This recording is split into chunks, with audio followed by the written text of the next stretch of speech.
Yesterday, Asympco analyst Horace Dediu posted some charts based on data gathered by IBM's Digital Analytics benchmark for U.S. Thanksgiving and Black Friday sales.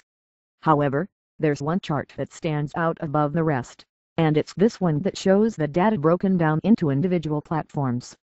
The part I am interested in specifically is the breakdown between Android and iOS devices, and it raises an interesting question. It's clear that Android devices outsell iOS by a significant factor. According to IDC's Worldwide Mobile Phone Tracker, Google's mobile operating system accounts for 75% of the international smartphone market share. In just 3 years, Android has crushed the smartphone competition. If Android is dominant with respect to market share, why did Apple's iOS-powered devices wipe the floor with Android when it came to Thanksgiving and Black Friday online shopping? It might be easy to try to pin this discrepancy down on the users themselves, perhaps by suggesting that iOS users are more flush and have more cash to spare, or that they are more conditioned to spend money on their smartphone or tablet because there are fewer free apps in the Apple App Store than in the Google Play Store.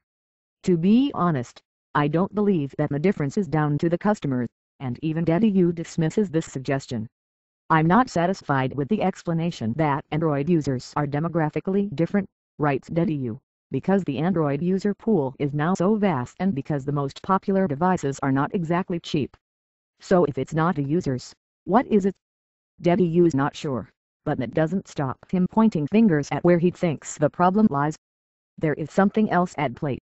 It might be explained by design considerations or by user experience flaws or integration, but something is different.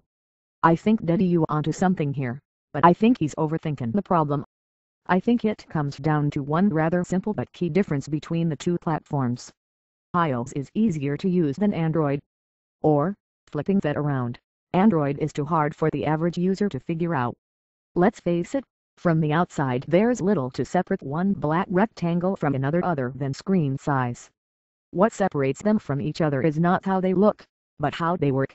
And if more people are buying Android devices than iOS devices, but more iOS users are using them to do real stuff like shopping, that's down to the software, both the operating system itself, and maybe the apps. But this data gives us an even deeper insight into the differences between Android and iOS usage. Online shopping is a task primarily carried out through the browser, and once you get as far as firing up the relevant browser on an Android or iOS device, the experience is, on the whole, not that dissimilar. This would tend to suggest that the core difference between iOS and Android is that owners are more inclined to look at an iOS device, whether it be an iPhone or an iPad, as a tool to get things done. Android users aren't getting as far as clicking on the browser, because if they did, the experience from that point onwards is not that different to the iOS experience. This would suggest that Google is facing the problem. People are buying Android-powered smartphones and tablets, but there are barriers or obstacles that gets in the way of engagement that aren't present in Apple's iOS platform. Part of this is undoubtedly down to user education.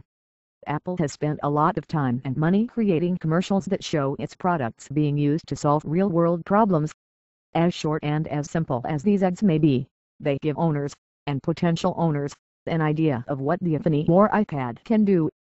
That might seem extremely basic, but it gets people to explore the potential of their ideas. Compare this to ads I've seen for Android hardware, which seem to focus on the device itself rather than what it can do for the owner. Monkey see, monkey do.